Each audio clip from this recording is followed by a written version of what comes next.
The wedding was supposed to be the happiest day of her life. Instead, it became the moment Seren Vantrell's entire world shattered.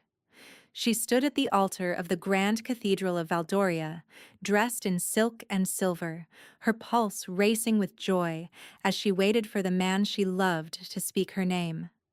Alpha King Soren Drakevale, the most powerful wolf in the realm. The man who had courted her for 2 years, who had whispered promises against her lips, who had chosen her above every princess and noblewoman in the land. But when the priest asked him to confirm his bride, Soren's eyes passed over Seren as if she were a stranger, and he spoke her sister's name instead. Celine. One word, one name, and Seren's life ended in front of 1,000 witnesses. She ran that night, fled the kingdom with nothing but the clothes on her back and a broken heart. No one came after her. Why would they? The king had made his choice. What no one knew, what Seren herself didn't discover until weeks later, was that she carried his heirs, twin heartbeats growing inside her. The future of Valdoria, hidden in a forgotten village at the edge of the realm. For 5 years, she raised them alone. For 5 years, she convinced herself she would never return. For 5 years, she believed she was safe. She was wrong. Because the Alpha King had finally discovered the truth. And he was coming for what was his. The Grand Cathedral of Valdoria had never looked more beautiful. Thousands of candles floated in the air, suspended by ancient magic, their flames casting golden light across the vaulted ceilings. White roses cascaded from every pillar. The pews overflowed with nobility from every corner of the realm. And at the center of it all stood Seren Vantrell, her heart so full she thought it might burst. 2 years. 2 years of courtship, of stolen glances and whispered confessions. 2 years of falling so deeply in love with Soren Drakevale that she sometimes forgot to breathe when he looked at her. Today, she would become his queen. The music swelled as Soren appeared, magnificent in black and gold, his dark hair swept back from a face carved by the gods themselves. Tall, broad-shouldered, with eyes the color of burnt amber that had always looked at her like she was the only woman in the world. He walked toward her, and Seren felt tears prick her eyes. This was real. Soren reached the altar and took his place beside her. The high priest began the sacred words. But something was wrong. Seren felt it in the way Soren held himself, rigid and distant. She saw it in his eyes when she gathered the courage to look at him. Those amber eyes that had once burned with warmth now stared at her with nothing. No recognition, no love, just emptiness. "Soren?" she whispered. He didn't respond. The priest reached the vows. "Do you, Soren Drakevale, Alpha King of Valdoria, take this woman to be your mate, your queen, your bonded for all eternity?" Silence stretched for one heartbeat. Two. Then Soren spoke, and the word destroyed everything. "No." Gasps erupted through the cathedral. Seren's blood turned to ice. "Your Majesty?" The priest's voice trembled. "The arrangement was... There's been a change." Soren's voice was flat, emotionless. He turned, but not toward her. His gaze swept past Seren entirely, landing on the front pew, where her sister sat. "Celine," he said, "I will marry Celine instead." The world stopped. Seren watched in frozen horror as her younger sister rose from the pew, her face pale with shock that looked almost genuine. "Your Majesty, I never..." Celine stammered. "Come." Soren extended his hand. "Take your place beside me." The cathedral erupted into chaos, but all Seren could see was Celine walking toward the altar. All she could feel was her heart cracking open. "Soren." Her voice came out broken. "Look at me, please." He didn't. His amber eyes remained fixed on Celine as she took Seren's place, as if Seren didn't exist. "Remove her," Soren said to the guards. "She's disrupting the ceremony." Hands closed around Seren's arms. She was being dragged backward, and he wasn't even watching. The cathedral doors slammed shut behind her, and the last thing she heard was the priest beginning the vows again. For Celine. She ran. Through corridors and gardens she ran until her lungs burned. She collapsed in the royal stables, her silver wedding gown torn and muddied. And there, alone in the shadows, Seren Vantrell shattered. She didn't know how long she lay there. She only knew that when she finally stood, something inside her had changed, hardened. She would not stay. She would not watch her sister become his queen. She would disappear. Seren stole plain clothes and a traveling cloak, keeping her distinctive silver hair bound beneath the fabric. She slipped out the castle's back gate under cover of darkness. As she reached the edge of the Valdorian forest, her hand pressed unconsciously against her stomach. A strange warmth flickered there. She didn't know it yet. But she wasn't leaving alone. Seren walked for 3 days before she allowed herself to stop. She moved through the forest like a ghost, her silver hair always covered, another layer of disguise. Every step took her farther from Valdoria. Every mile was another barrier between herself and the man who had broken her. On the 4th morning, she reached a small village called Thornwick. It sat at the very edge of the realm, so far from the capital that news of the royal wedding likely wouldn't arrive for weeks. She found work at the local inn, scrubbing floors in exchange for a room barely larger than a closet.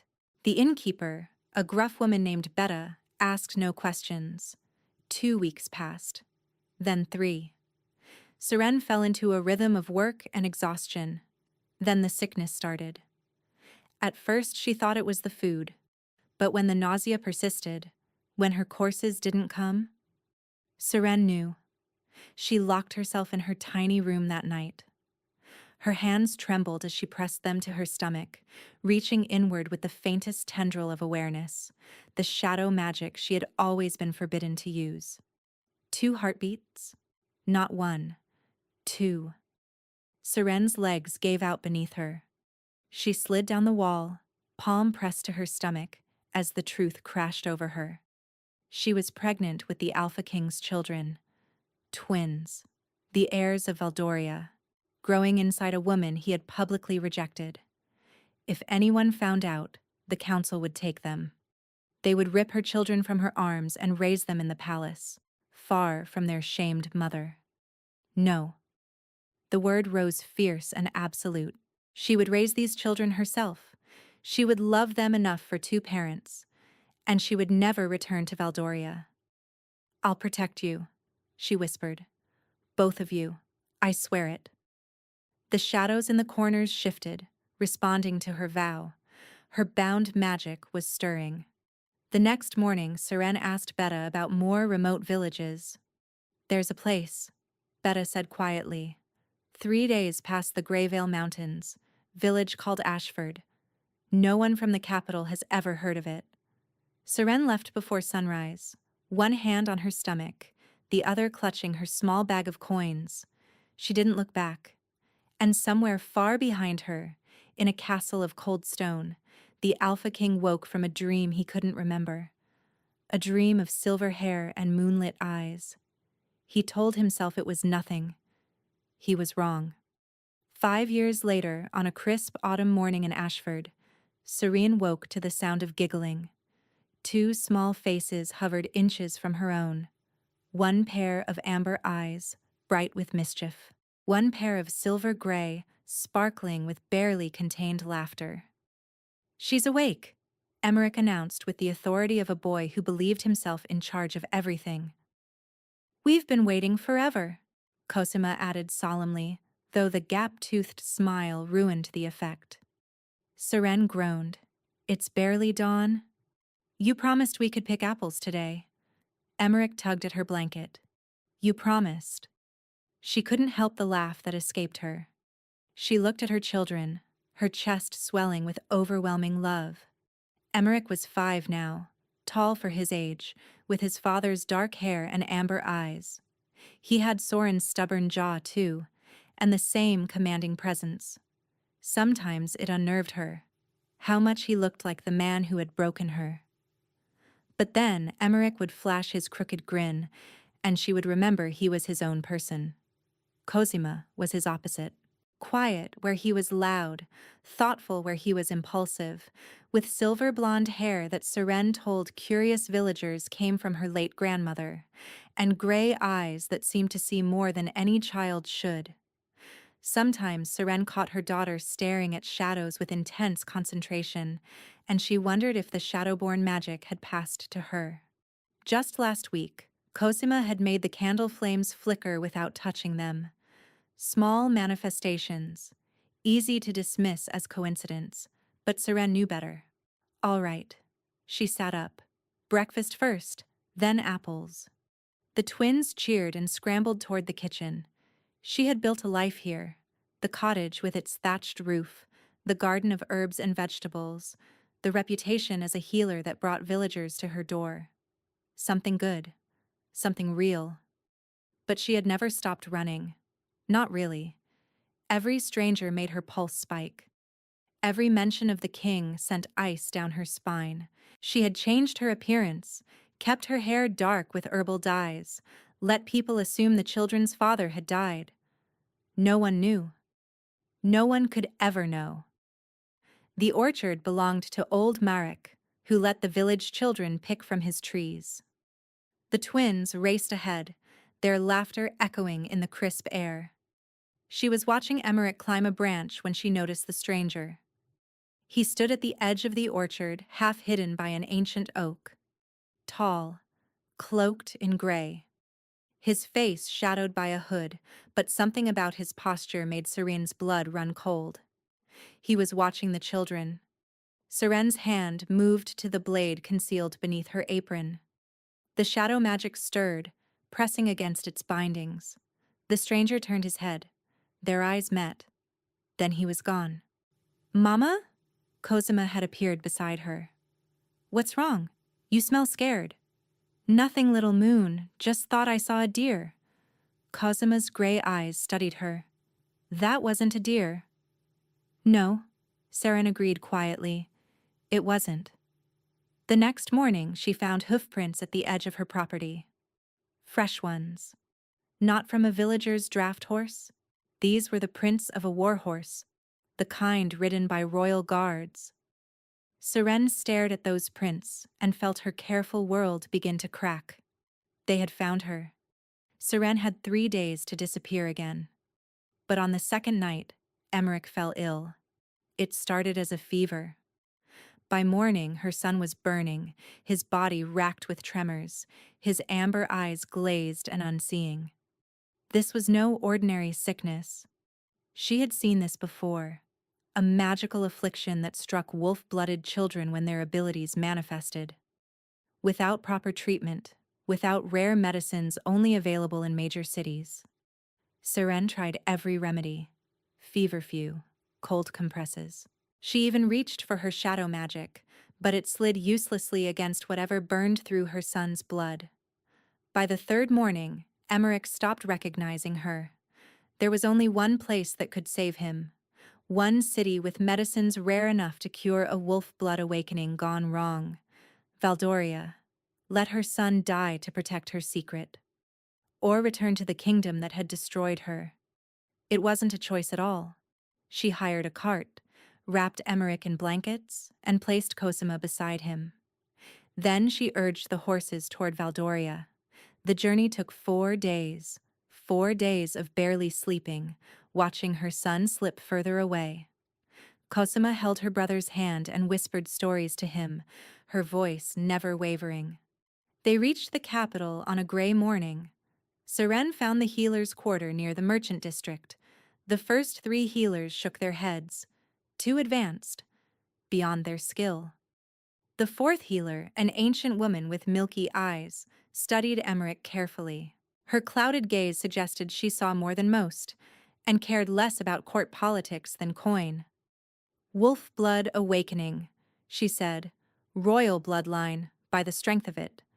Can you heal him? The medicine he needs exists only in the royal stores. Only the king can authorize its use. The palace. Soren. She would have to face him, kneel before him, beg. An hour later, she stood at the palace gates with Emmerich in her arms and Cosima pressed to her side. State your business, a guard demanded. My son is dying. He needs the wolf blood cure. The royal stores aren't for common folk. Please, he's just a child. Something flickered in the guard's expression. He looked at Emmerich, at the gray pallor of his skin. Then his gaze moved to the boy's face, and he went very still. Wait here. Minutes passed. Cosima shivered. Emmerich's breathing grew fainter. Then the doors opened, and Soren's heart stopped. Because standing in the entrance was the Alpha King himself, Soren Drakevale. The man who had destroyed her. The man who didn't know he was looking at his own children. His amber gaze swept over the scene, the bedraggled woman, the small girl, the unconscious boy. Then he looked at Emmerich's face, and Soren watched the color drain from the Alpha King's face as recognition crashed over him. Soren Drakevale had not felt fear in 5 years, but staring at a face that could have been his own childhood reflection, fear wrapped around his throat. The boy, dark hair, strong jaw, features he saw every time he looked in a mirror. His gaze snapped to the woman, and fear transformed into something that knocked the breath from his lungs. Soren. Her name left his mouth before he could stop it. A name that had haunted his dreams for 5 years. She looked different, thinner, harder. The softness burned away, replaced by sharp edges. But it was her, standing at his gates with a child who looked exactly like him. Your Majesty. Her voice was ice. My son needs the wolf blood cure. Your son. He looked at the boy again, then at the girl pressed against Serene's side. Silver blonde hair, gray eyes watching him with uncanny perception. Twins. She had twins. His twins. 5 years. 5 years she had been gone, raising his children, alone. Bring them inside, now. Guards moved to obey, but Soren stepped back. I don't need your hospitality. I need the medicine. Give it to me, and I'll leave. Leave? Something dark rose in Soren's chest. His wolf, silent for so long, howled to life. You think I'm letting you leave with my children? They're not your children. You lost any claim to them the moment you chose my sister. The words struck like blades. Because she was right. He had done that. But he didn't remember. That was the horror he had lived with for 5 years. He remembered the wedding. He remembered standing at the altar. But everything after was fog and fragments. He had woken 3 days later, married to Celine with no memory of how. And Soren was gone. He had sent search parties for years, but somehow they always returned empty-handed, as if someone was controlling where they looked. The boy is dying. The small girl's voice cut through. She was looking up at him with silver eyes. You can fight later. Save my brother first. Soren stared at this tiny creature who had just commanded a king. She's right. He turned to his guards. Fetch the royal healer. Now. For a moment, Soren didn't move. Then the boy made a pained sound, and her resistance crumbled. Fine. But I'm not leaving his side. I wouldn't expect you to. They moved into the palace. Soren watched Soren lay the boy on the bed, brushing dark hair from his forehead with tenderness that made something ache in his chest. His name, Soren said quietly. What's his name? Emmerich. And the girl? Cosima. Beautiful names. Names she had chosen without him. The cure will take hours to work, the royal healer announced. The boy must remain here for at least a week. No. Soren was already shaking her head. Give me the medicine, we're not staying. Moving him could kill him. He stays, or he dies. Soren's hands clenched. There was no escape. You'll have private chambers? Soren said quietly. No one will disturb you. And what about you? Soren finally looked at him, fury burning in her eyes. Will you try to take them the moment my guard is down? I would never. Don't. The word cracked like a whip. Don't make promises. Not after you humiliated me and married my sister on our wedding day. Seren. His voice was raw. What happened that day? I don't remember it. I know how that sounds, but it's the truth. I've spent 5 years trying to understand. Convenient. You don't remember destroying my life. It's not an excuse. It's the truth. I don't care about your truth. She turned back to Emmerich. Save him, and then we're gone. Soren wanted to argue, but the boy was gray and still, and Seren was trembling with exhaustion. We'll talk, he said quietly. When he's better. Cosima stepped forward, small and solemn. You have sad eyes, she said simply. Like Mama. Like you lost something important. Then she walked to her mother's side, leaving the Alpha King gutted by the words of a 5-year-old. 3 days passed. Emmerich's fever broke on the second night. By the third morning, he was demanding food and asking why they were in such a big fancy house. Seren wept with relief when no one could see, but with her son's recovery came a new problem. Soren appeared at their door every few hours with food, toys, and questions disguised as conversation. He was trying. And despite her fury, she couldn't deny his efforts with the children were genuine. Emmerich was wary at first, but Soren brought him a carved wooden wolf, and by the third day, the boy was showing the king his collection of interesting rocks. Cosima was harder to win over. She watched Soren with those knowing eyes, never warming to his attempts. But Seren caught her daughter studying a book of fairy tales he had brought. It was torture, watching them inch toward connection when she knew they would have to leave. And then there was the other problem. Soren Drakevale was still the most beautiful man she had ever seen. 5 years had sharpened him, carved away the last traces of youth.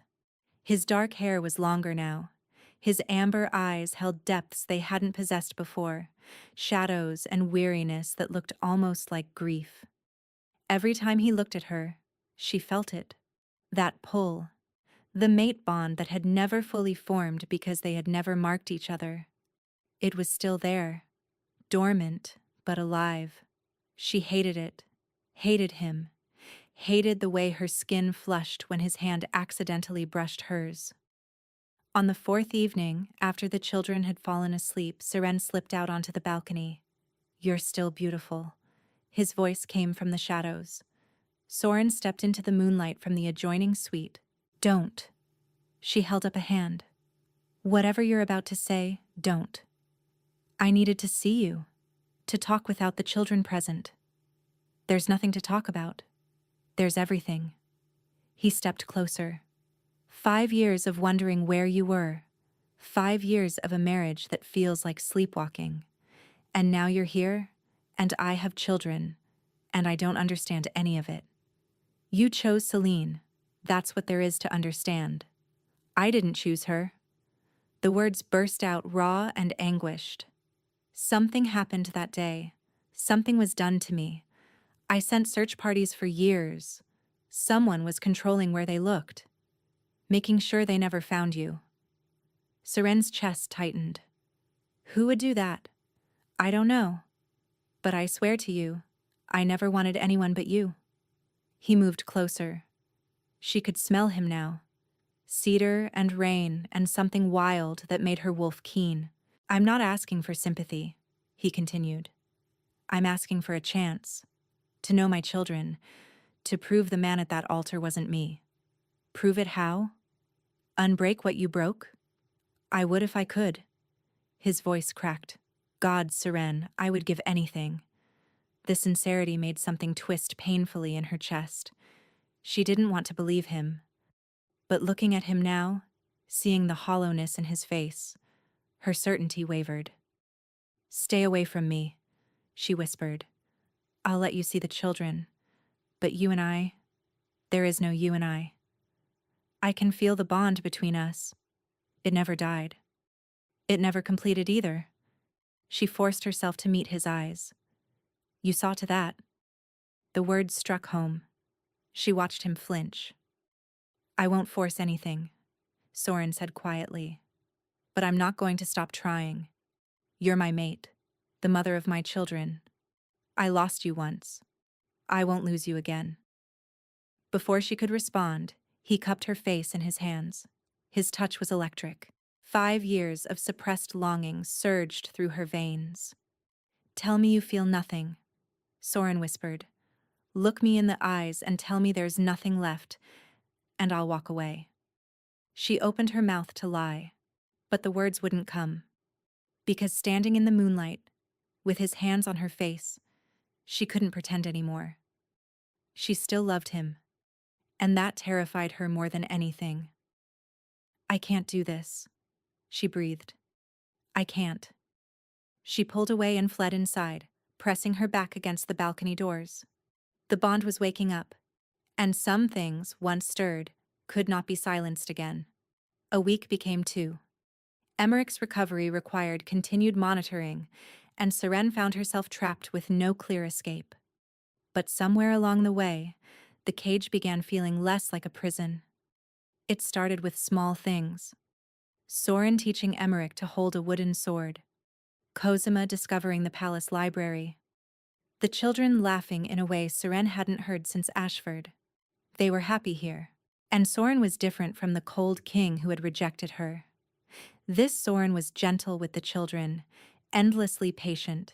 He never pushed, simply showed up, day after day, offering pieces of himself.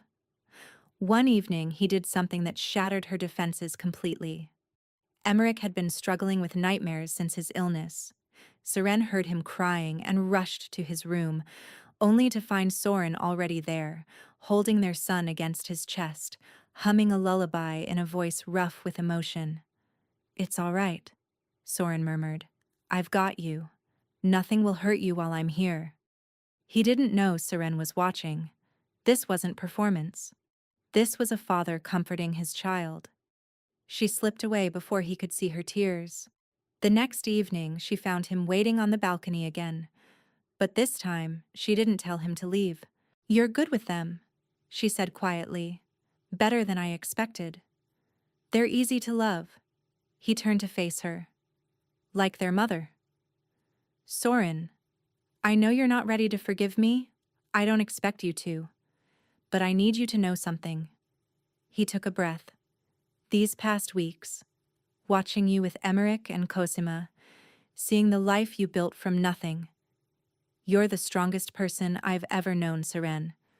What you did, raising them alone, protecting them, it's extraordinary. The words broke something open in her chest.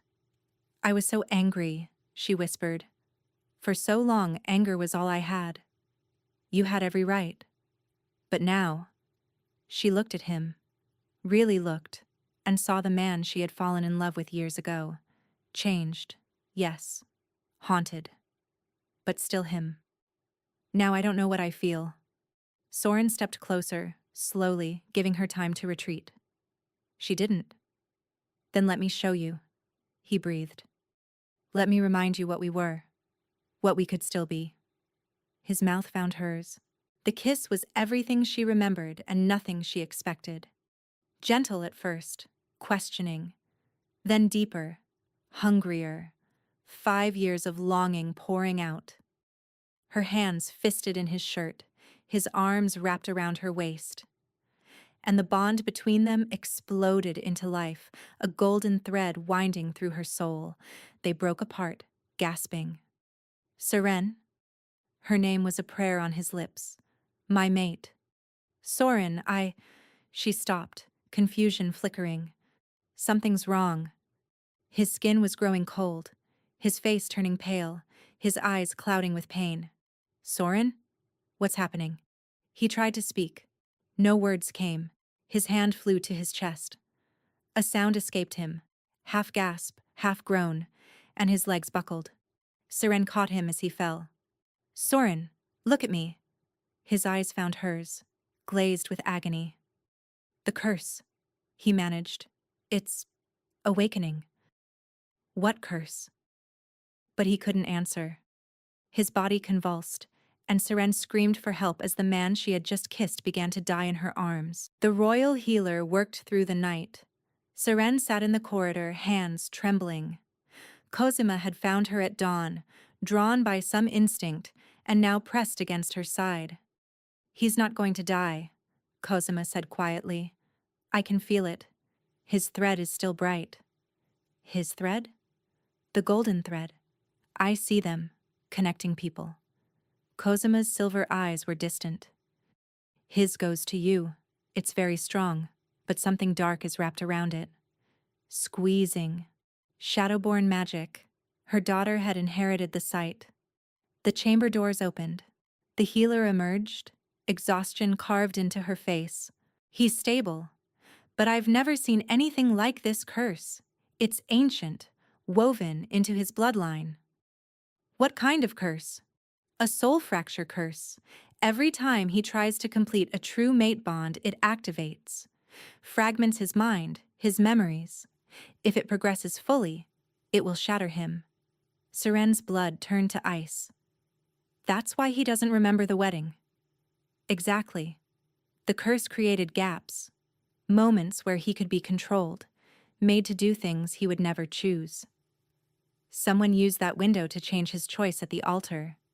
"Yes. Someone who understood the curse intimately." The healer paused. "There's something else. The curse is connected to another bloodline. Shadowborn magic could either destroy him or save him." Seren's heart stopped. "You carry the shadow blood," the healer continued. "I felt it when you arrived. You could reach into his fractured soul and make it whole." "And if I fail?" "Then you will both shatter." Seren entered Soren's chambers alone. He lay motionless, pale as death, his breathing shallow. His skin was ice cold. "He has perhaps 3 days," the healer had said. "Find a way to break it, or lose him." Seren sank into the chair beside his bed, mind reeling. All these years she had blamed him, believed he had chosen cruelty, but he had been a victim too. Trapped by a curse, manipulated by someone who had stolen his free will. "Who did this to you?" she whispered. "Who hated you enough to curse your entire bloodline?" A new question burned even brighter. Who had exploited the curse 5 years ago? Who had orchestrated Celine's placement at his side? Seren pressed a kiss to his cold forehead. "I'm going to fix this. I'm going to save you."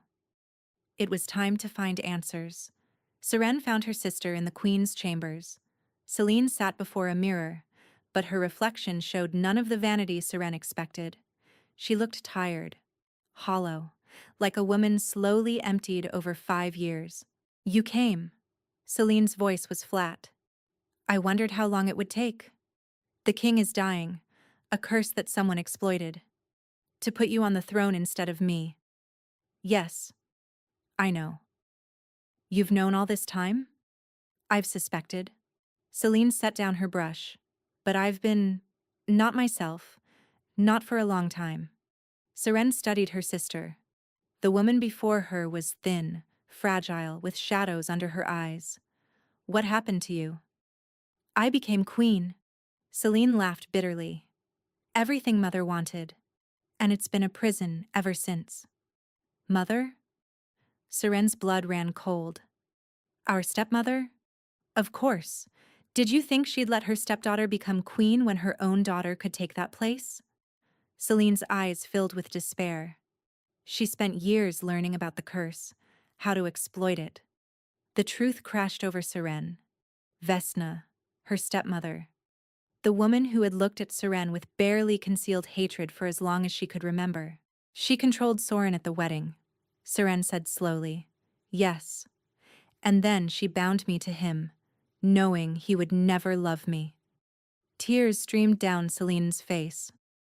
"I tried to tell someone, but Mother has her claws everywhere. The council, the guards.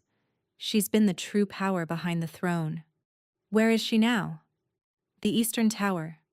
She's a blood witch, Seren. Dark and ancient magic. That's how she knew about the curse." Will you help me stop her? Celine stared. You would trust me? You were a victim too. Seren took her sister's trembling hands. Vesna used us against each other, made us enemies when we should have been allies. Slowly, Celine nodded. I'll help you. But you should know. Mother is powerful, and she wants your children. The twins? She's known since you arrived. Royal blood with shadowborn magic. In her hands, with her blood spells. Celine's grip tightened. They're not just heirs, they are weapons. Fire erupted in Seren's veins. Stay with Emmerich and Cosima. Don't let anyone near them. Where are you going? The shadows rose around her like living darkness.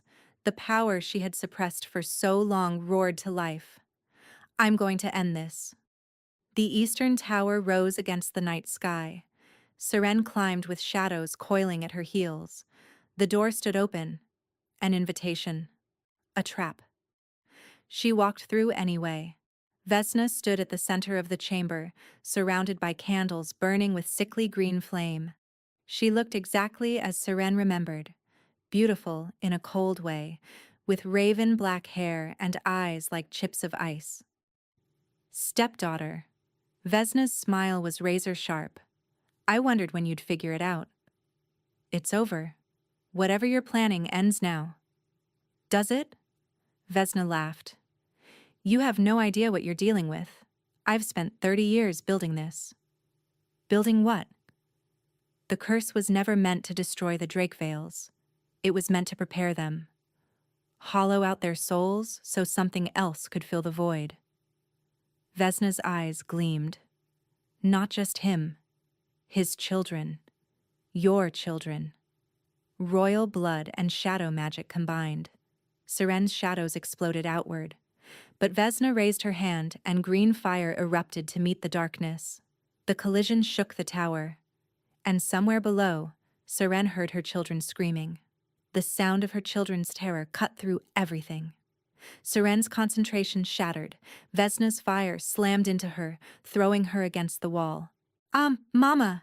Cosima's voice echoed. Help! Your children are being collected as we speak, Vesna said calmly. Once I complete the ritual, even your shadow magic won't be enough. Rage unlike anything Seren had ever felt surged through her. She had spent 5 years protecting those children. She would not lose them now. The shadows responded to her fury, rising like a storm. But this time, she didn't try to control them. She let go. The darkness exploded outward. The shadows weren't just power. They were her. An extension of her will, her love, her desperate need to protect. Vesna's eyes widened. Impossible. No one has manifested the full shadow gift in generations. You should have left my children alone. Seren's voice echoed with 1,000 shadows. She raised her hand, and darkness obeyed. Vesna threw fire. The shadows swallowed it. She conjured barriers. Darkness shattered them. She tried to flee. Shadow tendrils wrapped around her ankles. I've mastered arts you can't comprehend. You studied power. Seren stepped closer. But you never understood love. She reached out, and shadows plunged into Vesna's chest. Not to kill. She found the blood magic Vesna had woven over decades, the tapestry of curses and bindings, and unraveled it. Vesna screamed as her magic was torn away, leaving nothing but an ordinary woman with extraordinary cruelty. The witch collapsed, unconscious and powerless. Seren ran down the stairs and found her children in the courtyard, surrounded by Vesna's servants. But they weren't cowering. Emmerich had a stolen sword, holding it with pure instinct, and Cosima was glowing, silver light pouring from her body, creating a barrier no one could breach. Mama, I can't hold it much longer. You don't have to. Seren's shadows swept through the courtyard, binding the servants in darkness. She pulled her children into her arms. It's okay, I've got you. Mama. Emmerich's voice was muffled. You were amazing. You were both amazing. Celine appeared with loyal guards. Take Vesna to the dungeons. She'll face trial. Then Seren remembered. Soren. The curse was tied to Vesna's magic. Now that the witch was powerless, the binding should be weakened. She ran to the king's chambers, her children's hands gripping hers. Soren lay pale and still, but as Seren reached for his hand, she felt something. A flicker. A warmth. The curse is breaking, but it needs Shadowborn magic to reach into his soul and make it whole. She climbed onto the bed, cradling his face. Emmerich, Cosima, hold my hands. Whatever happens, don't let go. Small fingers interlaced with hers. Seren closed her eyes and let the shadows in. She dove into his mind, into the shattered landscape of his soul. She found fragments scattered like broken glass, memory and identity torn apart. 5 years of confusion, a lifetime of suppressed love. And she gathered them all. Piece by piece, she wove him back together. Exhausting work requiring every ounce of power. But she had her children's love flowing through her, and Soren's soul reaching for hers. 2 broken people finding each other in the darkness. When Seren opened her eyes, amber ones looked back. Seren. His voice was hoarse but clear. You saved me. We saved each other. His gaze moved to the children. Wonder filled his face. Are those your children? Our children. Soren sat up slowly, staring at the twins. Hello, he said softly. I'm your father. I'm so sorry I wasn't there. Emmerich stepped forward, jaw set with stubborn determination. Mama said you were under a bad spell, that you didn't mean to hurt her. Is that true? Yes, I would never have chosen to leave her. Emmerich considered this, then nodded. Okay, I believe you. He paused. Can you still teach me to fight? Soren laughed, tears streaming down his face. Yes, anything you want. Cosima approached slowly, placing her small hand over his heart. Your thread is whole now. It's connected to Mama. And to us. She looked up at him. You feel like home. Soren pulled both children into his arms. Seren watched her family embrace, and for the first time in 5 years, she felt complete. 6 months later, spring had come to Valdoria. Seren stood on the balcony of the Queen's chambers, her chambers now, watching the children play below. Emmerich practiced sword forms while Cosima read to her adopted kittens. Vesna's trial had concluded months ago. She would spend the rest of her days in the deepest dungeon, stripped of everything. Celine had testified against her own mother and had since left Valdoria to find her own path. The marriage between Soren and Celine had been annulled, declared void due to magical coercion. When Soren announced his intention to marry the mother of his children, the kingdom celebrated. Arms wrapped around her waist. They're happy, Soren murmured. They are. She turned to face him. Are you? I have you. I have our children. I have my mind back, my soul back. He cupped her face. Happy doesn't begin to cover it. He kissed her, and she felt the mate bond pulse between them, complete and unbreakable. I have something to tell you, she said when they parted. She took his hand and placed it on her stomach. His eyes widened. Another one? Perhaps 2. Twins seem to run in our family. Soren dropped to his knees, pressing his forehead to her stomach, shoulders shaking. I don't deserve this. You deserve everything. We fought for it. He looked up, tears streaming freely, and smiled. I love you. I loved you before I knew what love was. I will love you until my last breath and beyond. I love you too. Always. Below, Emmerich's wooden sword clattered to the ground. Mama! Papa! Cosima says there's going to be babies. Seren and Soren looked at each other and laughed. Yes, Soren called. It's true. Emmerich whooped with joy. Cosima smiled that knowing smile. And high above them, on the balcony where two broken people had finally become whole, the Alpha King and his Shadowborn Queen held each other and watched their family grow. This wasn't an ending at all. It was everything they had ever been waiting for. The wedding was supposed to be the happiest day of her life. Instead, it became the moment Seren Vantrell's entire world shattered. She stood at the altar of the Grand Cathedral of Valdoria, dressed in silk and silver, waiting for the man she loved to speak her name.